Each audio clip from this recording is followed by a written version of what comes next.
I've heard from a number of people in my life who are concerned about another civil war in this country. There's just one slight problem with that scenario: sacrifice.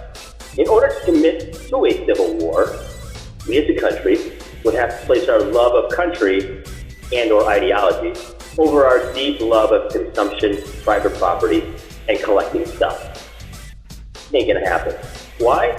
Because we love to buy and own shit. And there ain't no way in hell folks are gonna risk losing all the shit they've amassed in their lives for some social media ideology they've adopted.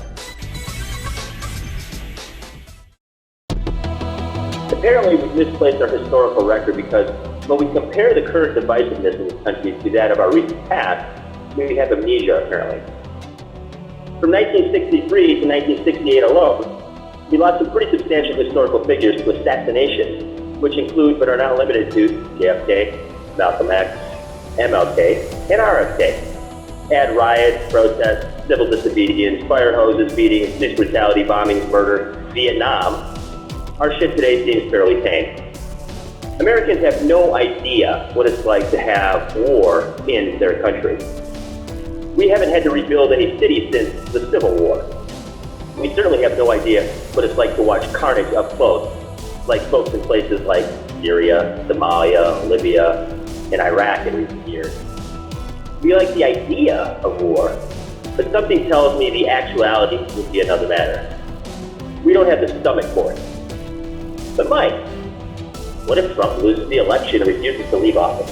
What if parts of the military support him? What if there's a struggle for power? All of this is possible, but not probable. Why? Our Constitution. Not necessarily the document, but the state of our minds and bodies. We're soft.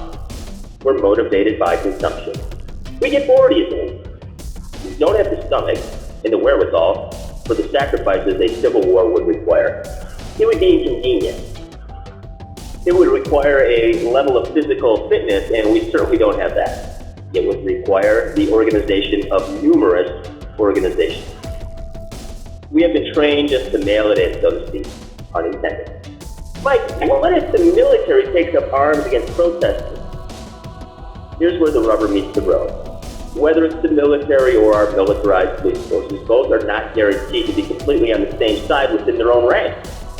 Roughly 57% of U.S. service members are white, which means 43% are not white. Political affiliation is not as clear-cut as well. Then we have the loyalty factor, which can be either local, national, or a combination of both. In other words, the sides are not clear-cut as one may think. Seems to me, most people's loyalties are towards their own bottom line, economically speaking, that is. Civil unrest, yes, but civil war at this point is quite a stretch.